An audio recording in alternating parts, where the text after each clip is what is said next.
Welcome back, everybody. Today we are going to be covering the French Revolution from crisis to radical change. And we're going to be looking at the years 1789 to about 1795 in particular.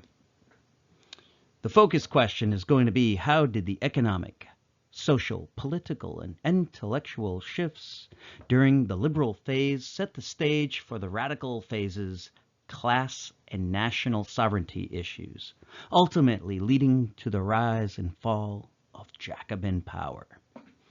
All right, so we're going to be looking at the French Revolution, which traditionally, and probably rightly so, has been looked at as the one of the most pivotal events in certainly European, if not world history. It's usually the modern era is usually dated to 1789, which is when the French Revolution broke out. And so we're going to see that it does have some profound effects. So let's jump into things. The first thing that I want to do is I want to talk about how this revolution got started. And particularly, I want to look at how the Ancien regime was overthrown. All right, now it's a French term, the Ancien regime. Basically translates in English to the ancient regime or the old power. Essentially, this is the monarchy. All right. It's the name given to the monarchy of France prior to the French Revolution. In many ways, this is what's going to really define the revolution, is that it sweeps away this old regime. Okay, so what causes the overthrow of this government? Well, it started off in a few different areas.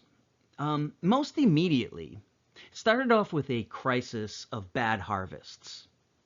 Okay, and so the years leading up to 1789 were colder and wetter. This began to affect the amount of food that peasants were able to produce and therefore able to eat.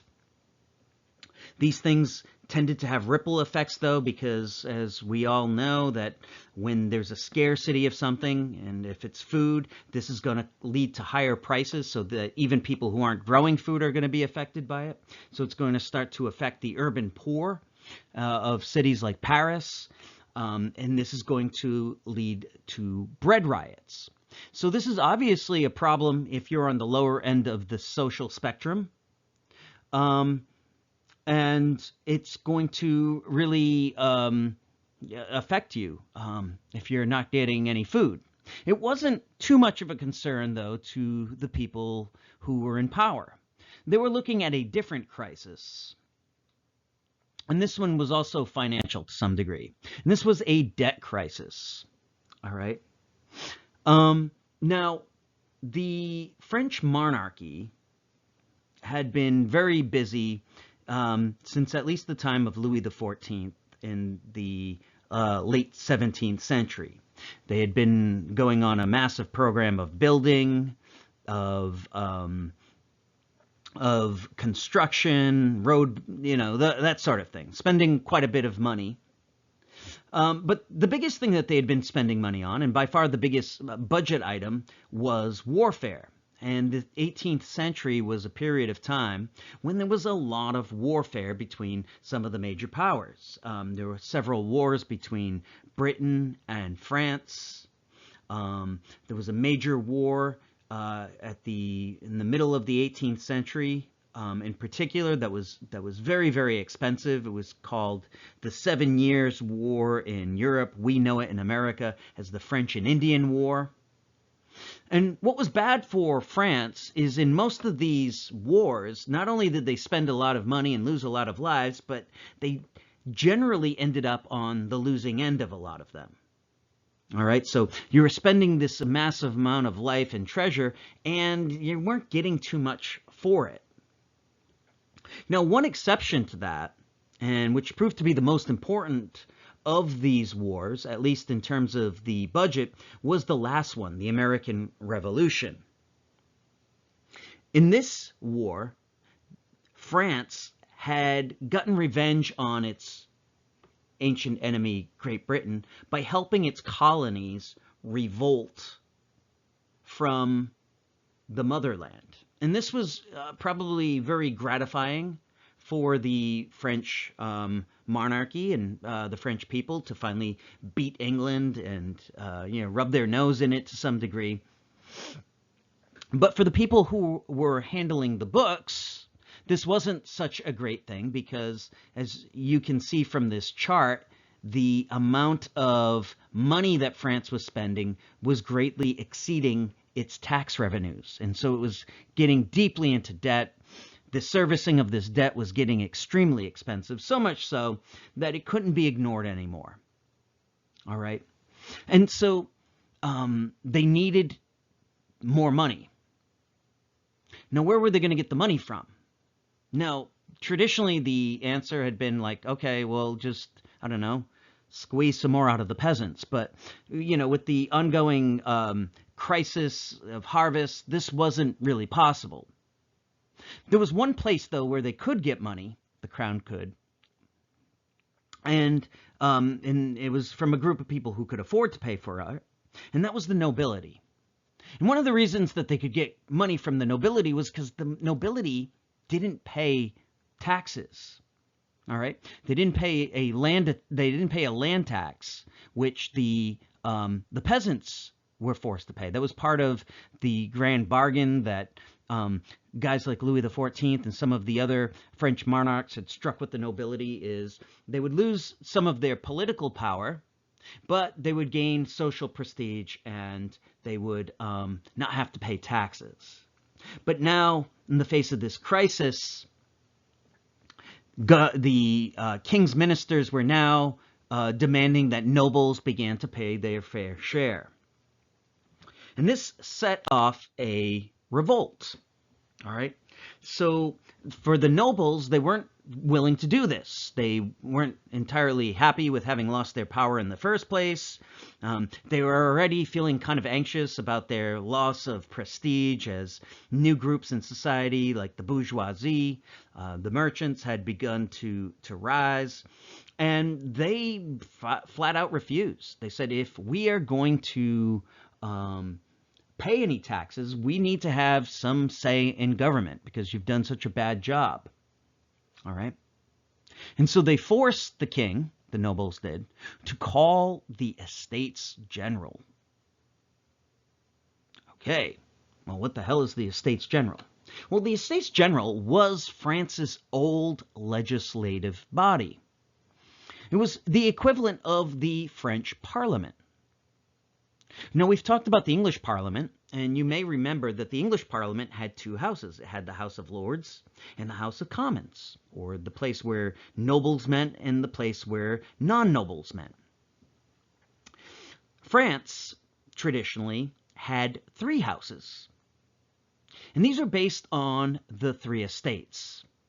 I don't think we've mentioned the three estates yet, so let me break it down. This was an old medieval concept. The first estate in medieval thinking was the clergy. The second estate was the nobility.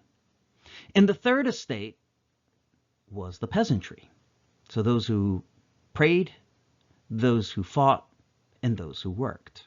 And as I said, the Estates General was very, very ancient. It hadn't met in about 175 years. The last time it had met was in 1614. Since then, French kings had ruled without the Estates General as they had become absolute monarchs. But now they were being forced to call this legislative body.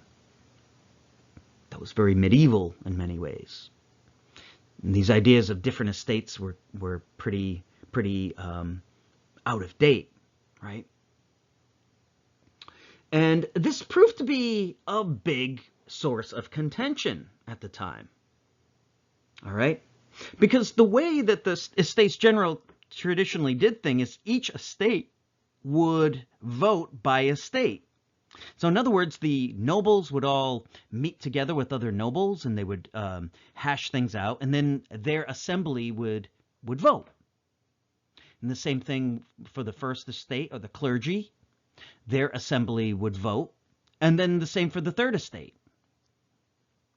Now, where this became problematic was the fact that this meant that the third estate, which made up about 95+% of the population, was going to be restricted to 1/3 of a vote. Right? So, I mean, in democratic terms, this is completely skewed. The clergy probably made up less than 1% of the population, but they were given the same voice as the other 98%, and nobles weren't much larger. They were probably 2 or 3% of the population.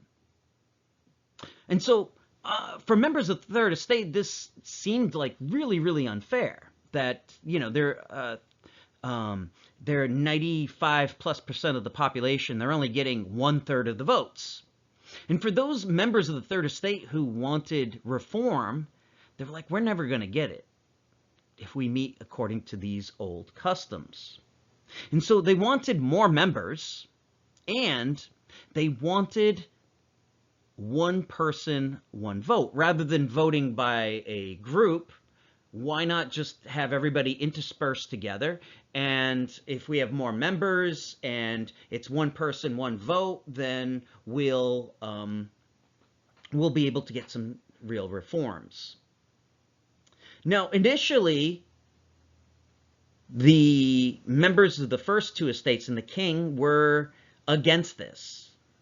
But the king was willing to compromise, to some degree anyways. What he said is, okay, what we'll do is we'll give the third estates double the amount that they have. So roughly half of the delegates will be members of the third estate, but we'll still are going to meet by estates. We're still going to meet in separate chambers, and we'll still vote according to that. So in actuality, this really wasn't much of a concession, because even if the first estate was going to have 605 of the 1,210 members, I believe are the numbers, it didn't matter how many. Even if you had 1 million people in your house, if it's voting by estate, it's going to, their voices are going to be drowned out by the other two. And so they wanted to meet as a national assembly. And this was still an ongoing issue right up until the time that people began to sit down. All right? And so in the backdrop of all this is a group of elections, because people are getting their delegates together. Members of the first estate are getting all of their delegates together in the second estate. Who's going to represent us? The third estate was doing the same. And so, well-trained and well-read priests were selected. Members of the nobility who were intelligent and well-regarded, they were selected.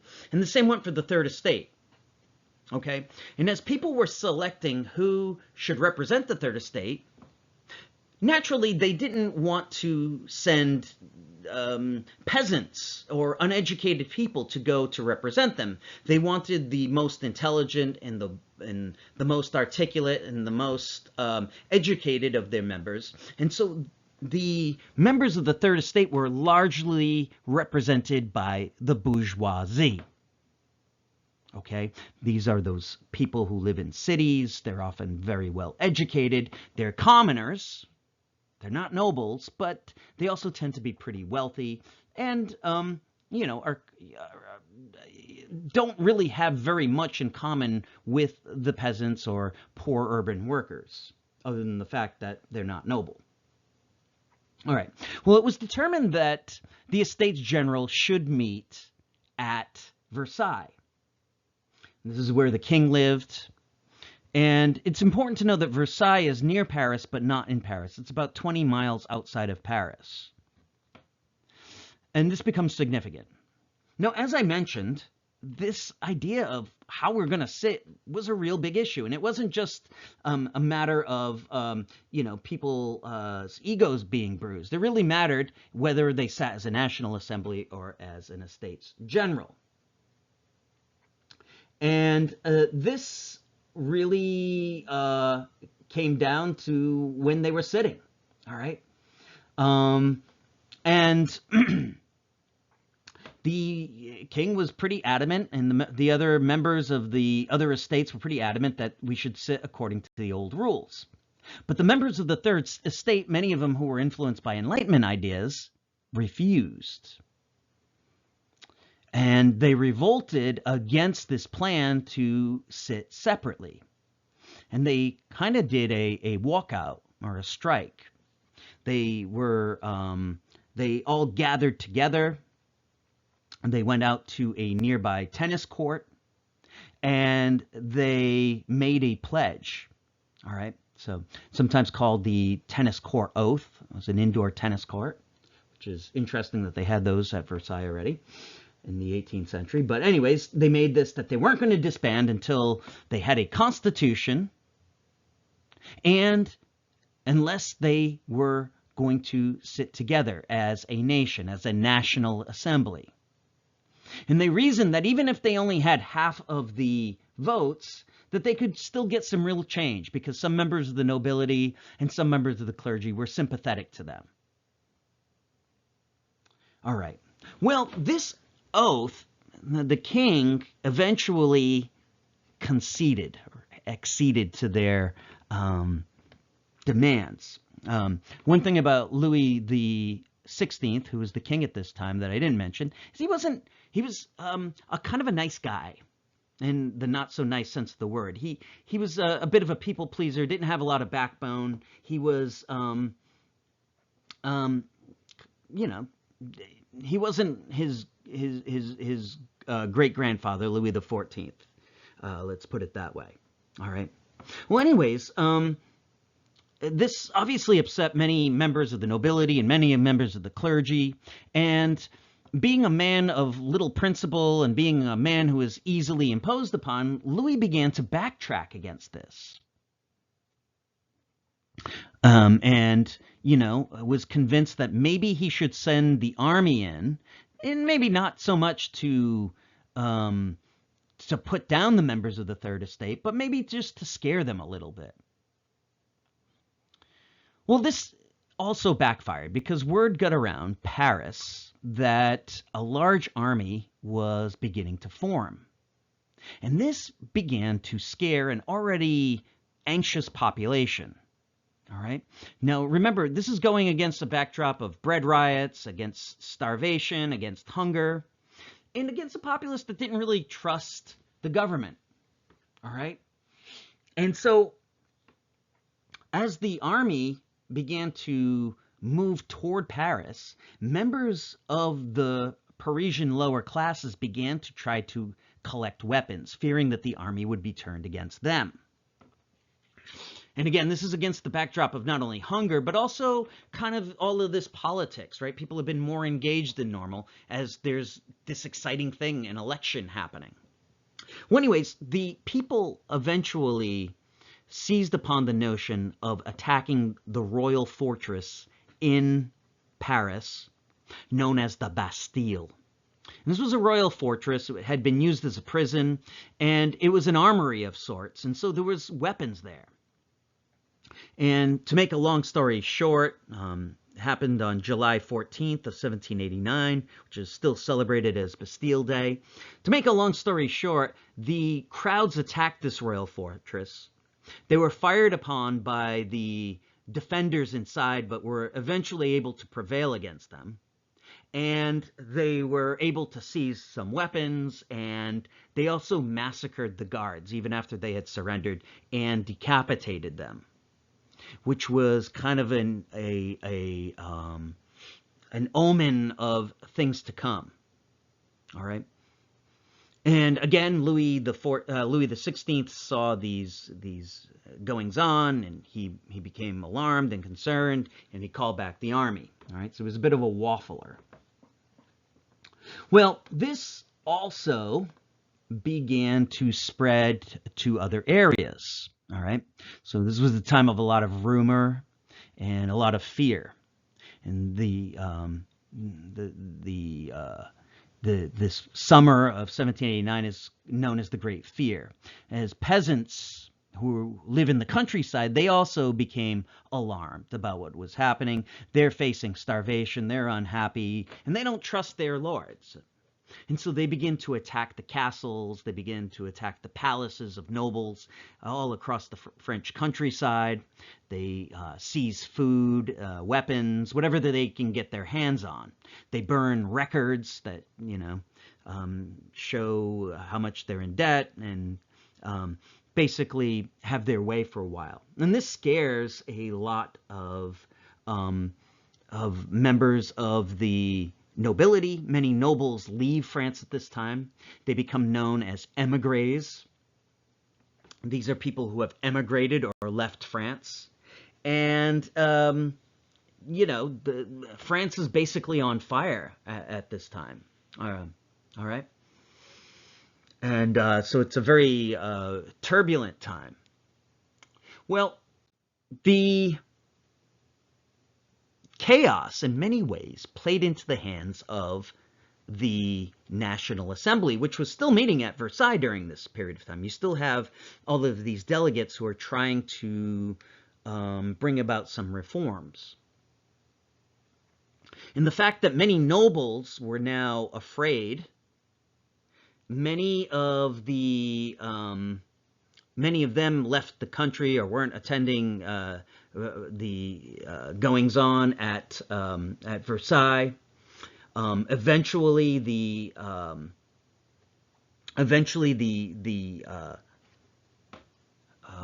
National Assembly is going to be moved from Versailles to Paris. All right, and once it's in Paris, it's really, the king is now really a prisoner, because he's now surrounded by all of these Parisians who are very agitated at this point. And so all of this is to say that it plays into the hands of the National Assembly, who are there telling the king, like, hey, we've got to do some reforms. Listen, we're the only ones that are going to keep, we can control these masses. They're angry, but if we do some reforms, we're going to be able to get through this business here. Now, again, I want to emphasize that many of the people who are representing the Third Estate were members of the bourgeoisie, what we would call rich or upper middle class, well-educated. They don't actually have a lot in common with the peasants and the people who have attacked the Bastille, although they're technically they're representatives. Now, many of these people who were in the National Assembly were money people, as I mentioned. And part of their concern was to overhaul the economy, to bring Adam Smith, who I mentioned in our last lecture, bring his ideas into the French realm. All right. So part of this was increasing economic freedom. So tearing down tolls, customs barriers. The National Assembly issued paper money. These were both revolutionary ideas. They broke up some of the trade guilds or workers' unions. All right. And basically, they got rid of monopolies. Basically, they liberalized the French economy. In other words, they implemented this idea of laissez-faire, basically government hands-off, which was something that if you owned property, if you owned business, this was something that was very appealing to you. They also began to transform society. Now, during the Middle Ages and early modern period, a person's estate was their legal status. In other words, if one was a member of the clergy, that wasn't just your job, that was like your identity. You were a member of the first estate. You were treated differently than someone who belonged to another estate. You faced different consequences, lighter consequences, than if you were a peasant and did the same crime. All right, so there were different sets of laws. There were different rates of taxation depending on which estate. You had a title. Well, anyways, one of the things that the members of the Third Estate wanted was legal equality. All right, so they abolished the nobility. They abolished the special rights of the clergy. There's still going to be a clergy, there's still be priests, but they're not going to have this special status. They would pay taxes, they'd be subject to the same laws. Everybody would be equal under the law. All right? And so they passed these sweeping regulations. All right? And in theory, everybody was going to be equal now. Now, when it came right down to it, though, many members of the bourgeoisie who were representing the Third Estate were also classists themselves. They were suspicious of people who were poor. They were suspicious of people who didn't own property. And when it came time to decide who was going to vote, many members of the Third Estate argued that really only people with property should have the right to vote. Okay? And so any citizen could vote as long as they had property. All right? And so in some ways this was a step back from the ideals that some people had hoped for. All right? Okay. Another thing that was put into place was that the National Assembly was going to become a permanent thing. Originally it was supposed to just be to get through this debt crisis, but part of the reforms that were passed was the National Assembly would become permanent, and those citizens with property would be the ones who could vote for it. And the king would have to become a constitutional monarch. He would have powers, executive powers, but these would be balanced by an independent court, and they would be balanced by the National Assembly. All right. All right. Well, against the backdrop of all this, while this is happening in France, outside of France, things are starting to get tense. And other monarchs began to notice what was happening. All right, now maybe initially they thought it was funny, see the French king, getting pushed around by his people, but eventually they started to become very concerned. In the case of Austria, which is one of the major powers that we've talked about, an absolutist power, they began to recognize that they knew that they actually had some family connections. The princess, or the queen of France, excuse me, Louis XVI's wife was Marie Antoinette, the young, beautiful queen of France. Well, she was Austrian. As a matter of fact, she had come to France a decade or two earlier. She had been very unpopular, being an Austrian and, living extravagantly as the French saw it. And, she and her husband were now very much being threatened. They were in Paris. They're surrounded by these hostile mobs. And the King of Austria, the Holy Roman Emperor, was very concerned about it. And he was worried about the well-being of his sister. And didn't like to see that. But other countries, even ones that weren't directly related to the royal family, were also concerned because they saw that if this is happening in France today, these radical movements could spread across their own borders. And they might be faced with a similar problem.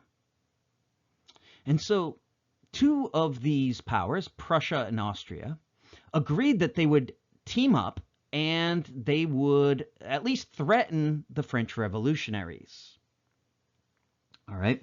So, tell them to lay off. Well, this didn't go well.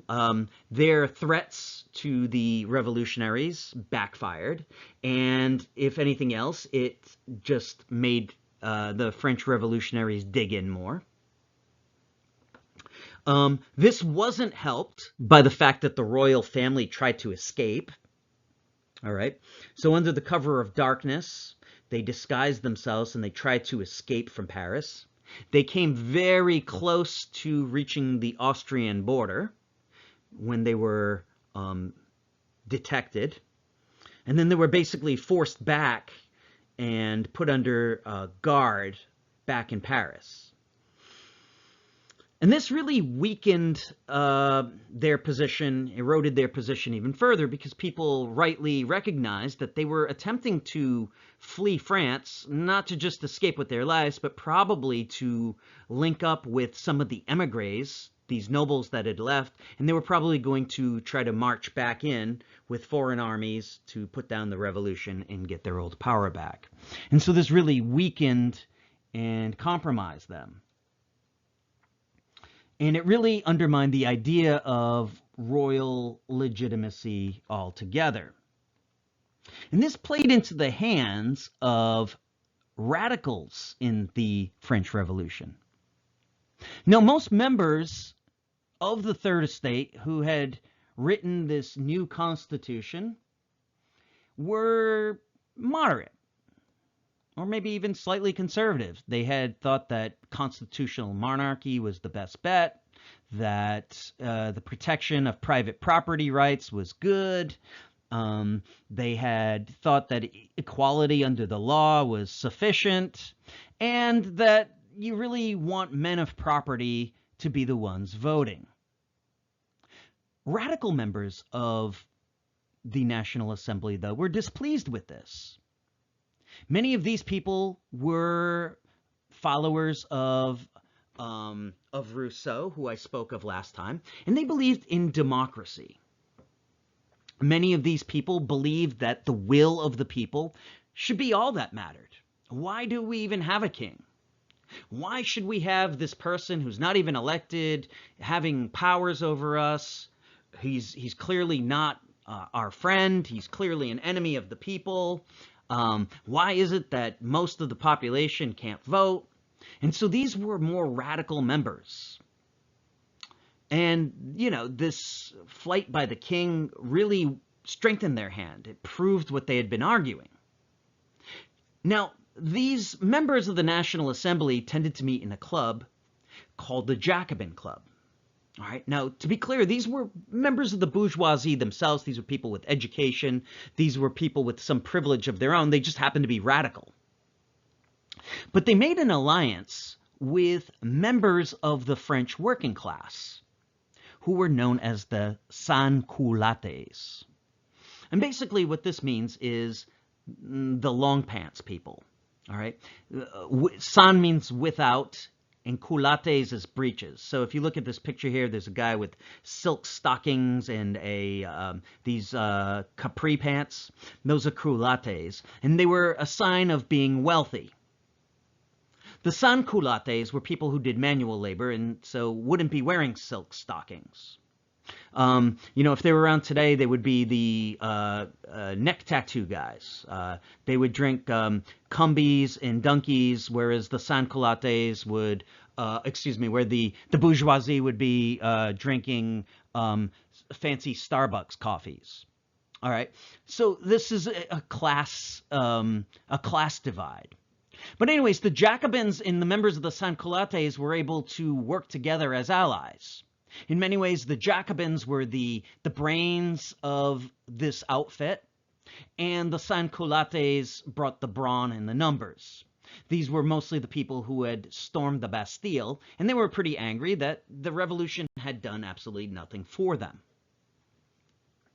Okay, well, against the backdrop of this invasion by the Austrians and the Prussians and the king's intransigence, the members of the Jacobins seized on the opportunity, used their new allies, members of the Jacobins used their new allies, the sans-culottes, and they began to purge what they saw as anti-revolutionary elements within Paris, right? The thinking was, well, the Austrians and the Prussians are going to be here any day now.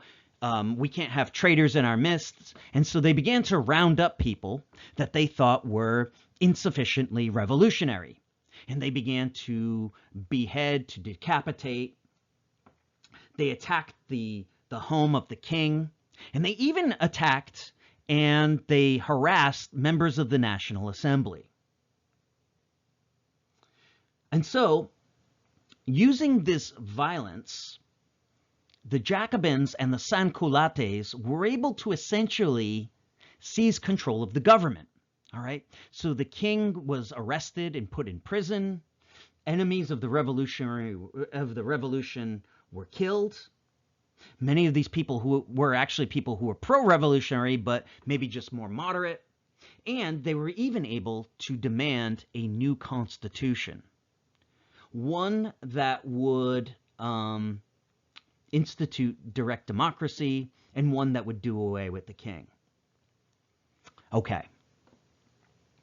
Well, the Jacobins would dominate politics in France for several years. All right. They would eventually decapitate the king and the queen, and they would also begin to wage war against the Austrians and the Prussians. The Jacobins ruled in a type of dictatorship. So the National Assembly was still there, and it was mostly pro-Jacobin at this time.